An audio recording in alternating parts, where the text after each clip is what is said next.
Hello, I am Enrique Quesada, and this is Mexico Centered, a podcast from the Mexico Center at Rice University's Baker Institute for Public Policy. Comparisons between Mexico and Venezuela abound in newspapers, television, radio, and social media. Many political commentators are sounding the alarm, warning of an imminent democratic breakdown in Mexico under the López Obrador administration, one that mimics the Venezuelan experience. But these comparisons are not necessarily new. During the 2006 presidential election, the current Mexican president was compared to the late Hugo Chavez in what is colloquially known as the dirty war against López Obrador. Are these comparisons between Mexico and Venezuela, or more directly between the López Obrador administration and the Chavez regime, warranted? Are they exaggerated, or to what extent are they meaningful? I had the pleasure to sit down with Francisco Monaldi once again to discuss these matters. Francisco Monaldi is a fellow in Latin American energy policy at the Center for Energy Studies, the Mexico Center, and the Latin America Initiative at the Baker Institute, and a lecturer in energy economics at Rice University. He is also an resident fellow at the Center on Global Energy Policy at Columbia University, a member of the executive session on the politics of extractive industries at the Columbia Center on Sustainable Investment, and a visiting professor at the School of Government at the Tecnológico de Monterrey in Mexico. Here's our conversation. Francisco Monaldi, thank you so much for accepting the invitation to be back in the podcast. Thank you. So this time we're going to talk about Venezuela and Mexico and the comparisons that seem to be quite natural for some people, and for some other people they kind of have a knee-jerk reaction to them. So throughout the 2018 electoral cycle, the Mexican people elected a new president, Andrés Manuel López Obrador, who's been compared to Hugo Chavez since 2006, and throughout the campaigns, and even to now, people have been comparing Mexico to Venezuela and saying, see, we're going to go on the same path. Some even jokingly are saying Mexico is going to turn into North Venezuela. And so we hear all of these comments, and we also see that within AMLO's team, maybe in his party or in the people that are in government, there is reluctance in some cases to call out Maduro's regime. In other cases, a very open acceptance of it and praising of him as the president of Venezuela. So, first, are these comparisons warranted? How do you feel about people making these comparisons? Are they similar? Are they in which ways is this meaningful? Sure.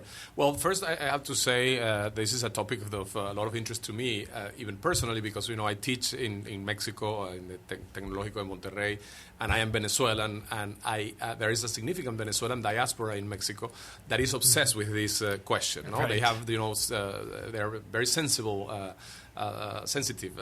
about this issue. So, I mean, of course, I think it's relevant and important to do a comparison of López Obrador and the populism that we had the radical populism that we had in Latin America, in South America, in the previous decade. Mexico was immune to that compared to the rest of the region. Colombia is the only other country that sort of didn't have that movement of the big countries in the region.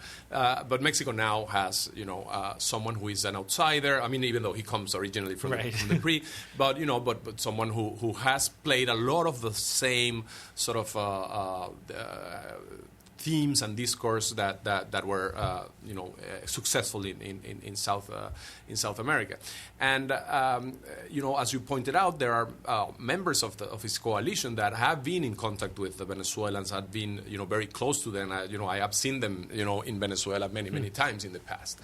Not López Obrador. He has been careful in the past to not be too connected to the Chavismo. So in a way, he was prescient that this could eventually come to haunt him, different from others. Of course, there are varieties of populism that we saw in Latin America, and some were much more pragmatic. On the economic side, for example, Evo Morales or Lula, or even more extreme case, Ollanta Humala in Peru, were pretty orthodox on the economic side. And eventually, the party of Lula came into a lot of trouble because, the economy slowed down and corruption scandals, etc. But for a while, he was extremely popular with a relatively orthodox, economic policy.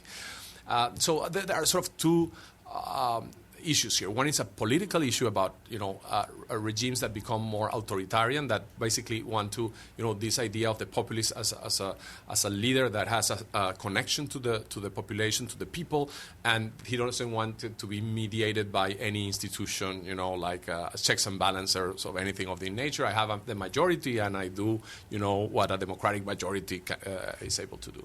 And then, of course, you have the what we could call economic populism, which is sort of anti-market policies. Some of them are could be sort of redistribution policies that are sensible, but some that are much more radical. And I think one of the key things here is that even though the ideology, and there are elements in both on the authoritarian populism and on the economic populism that López Obrador seems to fit the pattern of South America, I think that Mexico structurally is such a different country than these other countries that I don't think you will see at least a radical version of populism in Mexico. So before we move on, I'm interested in talking about Venezuela and what happened in Venezuela to kind of like set the stage. I think a lot of our listeners and a lot of people are aware of what is going on right now in Venezuela, but maybe don't know how Venezuela got to where it is now. Because Venezuela in the 1960s was this democracy that existed among many dictatorships in Latin America. Like all other Latin American countries were struggling with dictators and autocratic regimes on the right and also on the left. And Venezuela was democratic and it was performing well before a lot of before the level of corruption kind of rose, but everyone was looking at Venezuela like this is a consolidated democracy at this period of time. So what happened when Hugo Chavez became president? Sure. So, I mean, Venezuela, as you point out, was a very successful democracy from 1958. It started having some problems, in the 80s, and eventually, by the time that Hugo Chavez won in 98, already the establishment political system was discredited, and there was a lot of discontent. In fact, that's one of the elements in which Venezuela of 1998 has some similarities with Mexico 2018, which is the fact that if you look at the polls, basically an overwhelming majority of Mexicans were critical of the establishment. The political system was not functioning, was corrupt, and it did, no established political party was saved from that perspective. Venezuela had before 1998 a really bad period of economic, poor economic performance, combined with corruption. But in Latin America, corruption matters when the economy doesn't go well. When things are booming, people don't care that much.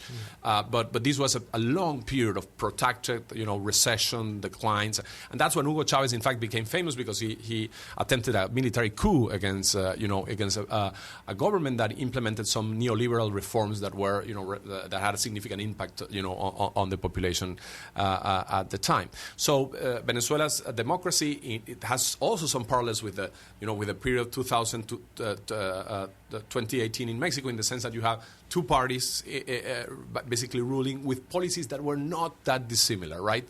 It's hard to distinguish the economic policy of Felipe Calderón, Vicente Fox, Ernesto Zedillo, and Enrique Peña Nieto, right?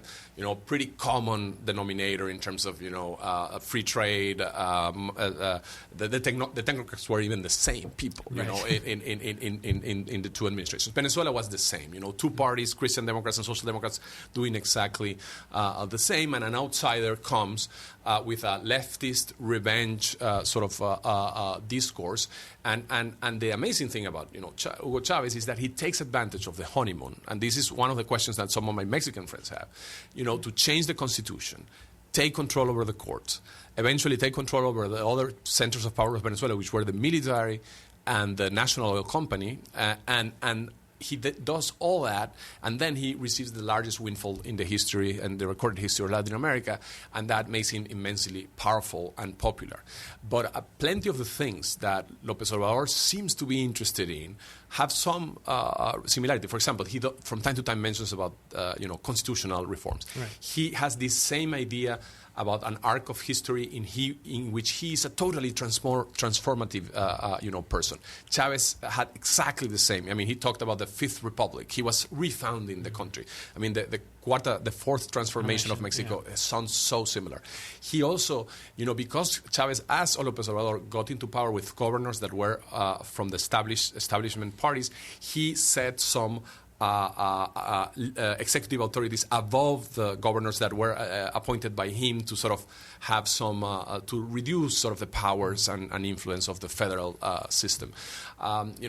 He was critical of the Supreme Court as an independent power, but on the other hand, and this goes to my thesis about why Mexico is different.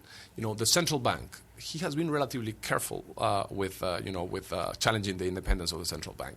The Minister of Finance, he appointed a team of relatively, respected, technocrats from not that different from other presidents. So he does seem to be pretty aware of the restrictions that he has.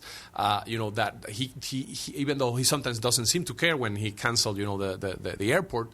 With what market will say, but he does seem to be paying attention to what the peso, what happens to the peso, what happens to the Pemex ratings, and in a sense, that tells you a lot about the restrictions that Mr. López Obrador will face, because he will not have the windfall that Chavez had. He has a much more integrated economy with the rest of the world, particularly with the U.S.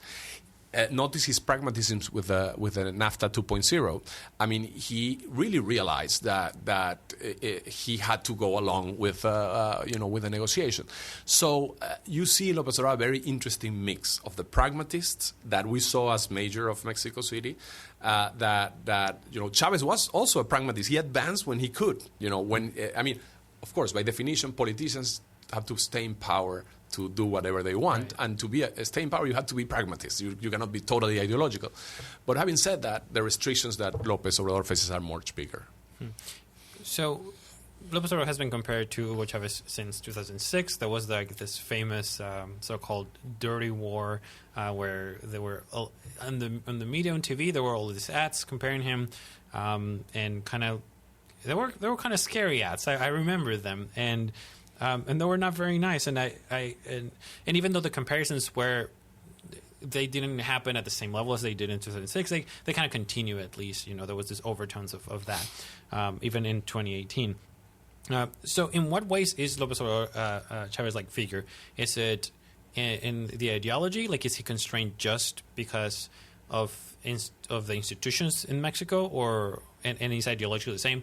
And by that I mean, if he didn't have those constraints, do you think would go down the same? Like, would it be the same kind of leadership? That's a good question. I'm not so sure that I have a clear answer in terms of what is sort of his ideal ideological point. Where will he go in case he didn't have any restriction? My sense is that at least a lot of people around him will go pretty far in terms of sort of getting back a lot of the neoliberal reforms that were implemented in Mexico in the last 30 years. I think if he got away with it, he will have the oil sector totally nationalized. If he was able to sort of reduce the integration of the Mexican economy with the rest of the world, he will do so. I think he will like a much significant presence of the government, of the state in the economy of Mexico. I think he has a tendency to want to regulate, to want to offer subsidies, the traditional sort of package. And by the way, this is a guy who grew up in a time in which Mexico did pretty well economically with sort of the traditional policies of import substitution and statist policies, and I don't think he realizes why that cannot work again, right? Having said that, he, again, it's a survivor, it's a pragmatist. He lost twice, and that happened to Lula too. Lula in his first incarnation wanted to nationalize everything in Brazil. In his last incarnation, he didn't nationalize anything. He privatized things.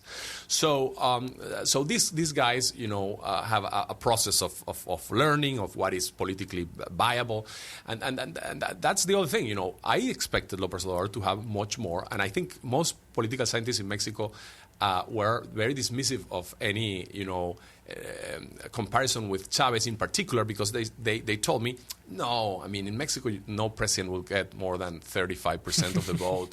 No, in Mexico, the Congress will never be the majority of one party. And even if he gets a majority, he will never get close to two-thirds. Well, it turns out that none of the institutional restrictions seem to be there anymore, except for the Supreme Court of Mexico.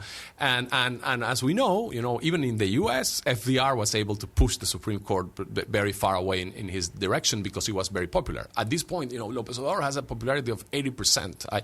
I wonder if he will take advantage, of that level of popularity to remove the remaining institutional constraints, because the economic constraints are not easy to remove, but the institutional ones, and that I think will be scary for Mexican democracy. So I guess it's very important then to separate these two different types. So I'm wondering whether, correct me if I'm wrong, I feel like you think that the constraints he faces are not self-imposed, but they are really exist. It's not just that, whether he wants to change things or not, he faces some real constraints and not just like his own that he might say, oh, maybe I should moderate myself, And so kind of dividing them, what lessons can Mexico draw from Venezuela and what has happened there? And if we separate politically and economic factors. Sure. So let's look at other examples, as I mentioned. For example, Evo Morales. Evo Morales was very cautious on the macro policy, very cautious on the economic side, because he had all these restrictions compared to to Chavez. Still, he moved farther than I think even López Obrador will be able to move, because he had a lot of natural gas revenues that came. But so my expectation is that López Obrador on the economic front will face significant restrictions, and I think he will make some mistakes. He's starting to talk about things that have been failed policies in the past in all throughout the region. But I think the hard budget constraints, the economic constraints will pretty much kick in. One example is oil policy.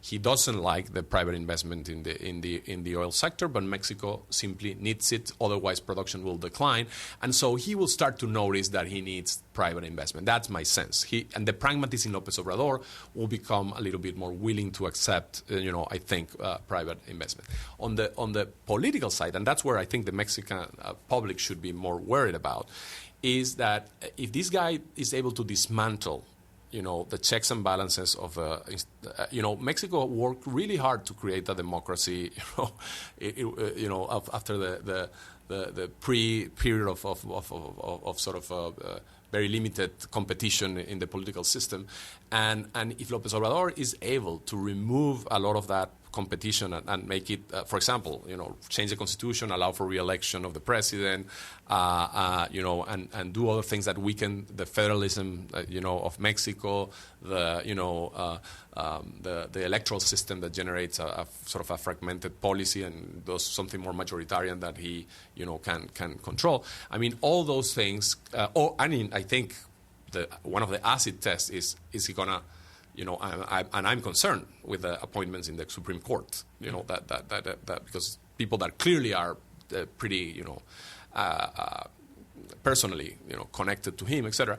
If he does erode the independence of the Supreme Court, if he does erode the independence of the Central Bank of Mexico, I mean, those are the kinds of things that I think not only will have economic consequences, but eventually will make Mexico a less democratic country. Right. And now that there's much independence, the independence of the court has been questioned by many in Mexico, and so it seems like institutions may not be even too strong, or I think some of them, some people would claim that they're not as strong, and so that's also the worry, I guess, where it comes. I don't want to end a conversation without talking about the current situation in Mexico-Venezuela relations, especially as Guaidó proclaim himself the interim president, and it wants to call elections to elect a new president, saying that Maduro is not a legitimate president. And the López Obrador administration, they have tried to be neutral, but some say that that's basically siding with Maduro. So, what is the situation here, and what is kind of the end game? Sure. By the way, before I wanted to answer something Yes. that you said before, which is, we also thought that in Venezuela the institutions were not that independent before Chavez. But then we realized that they were much more than we thought in the following sense. It is true that that the two parties in power control to some extent the Supreme Court. But at least none of them control the whole court. The court served as sort of as a limit to one party becoming the ruler of the country, even though the court itself was pretty mediate. It was involved a lot in the party politics.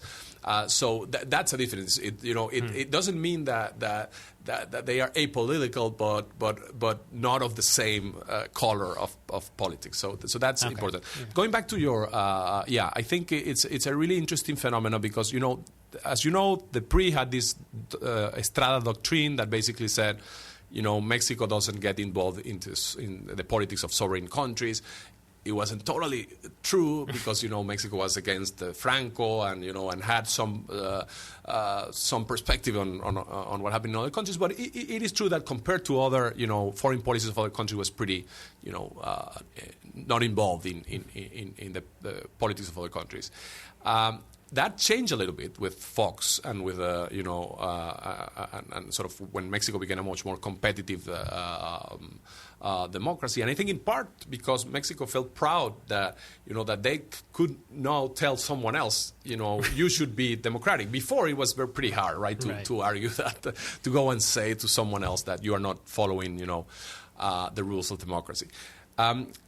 Having said that, so the other major change is that Luis Videgaray had decided that one of the areas in which he had some common interest with the Trump administration was in pushing the Maduro regime to to democratize or to for a transition to happen, and so Mexico for the first time in many years became a very powerful an aggressive actor in the international scene. So that now the contrast is more, significant because López Obrador, of course, came with this idea of neutrality, and at this point, this is almost left in the region because almost every other single country has a sort of a more aggressive stand, either in favor or against. But only a couple of countries in favor, which are basically Bolivia and Nicaragua, but even Uruguay that for a while sort of wanted to have this neutral stance with Mexico theoretically to be mediators in the conflict, etc. But Uruguay is saying, well, okay, we can be neutral, but we are asking for free and fair elections in Venezuela. Mexico is not even doing that, and it's recognizing Maduro as the president.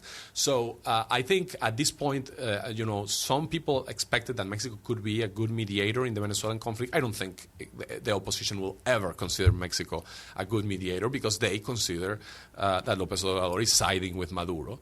And that there are plenty of people inside his coalition that actually sympathize tremendously with the Venezuelan Bolivarian revolution, and that they really dislike the Venezuelan opposition. So, I think again the pragmatist in López Obrador will be unwilling to commit too much to a sinking ship which could later come to bite him because he will be. It could attach all these bad things about what happened in Venezuela to him, but I don't expect him either to be an important force for change in Venezuela. Francisco Monaldi, thank you for answering these questions. Thank you very much. That was Francisco Monaldi. That is it for this episode. Thank you for listening to Mexico Center. Thanks to Lisa Wakata, our program manager, and to Tony Payan, the director of the Mexico Center at Rice University's Baker Institute for Public Policy. You can visit our website at bakerinstitute.org/Mexico, where you can find our latest publications. Views and opinions expressed in this podcast are those of the guests and the host, and do not necessarily reflect those of the Mexico Center. If you have any comments or suggestions, you can email us at mexicocenter@rice.edu. We would love to hear from you. Mexico Centered is available on Apple Podcasts, Google Play, Stitcher, and Radio Public. You can subscribe through your favorite podcast app to receive all of our new episodes directly on your phone. I am Enrique Sada. I will see you next time.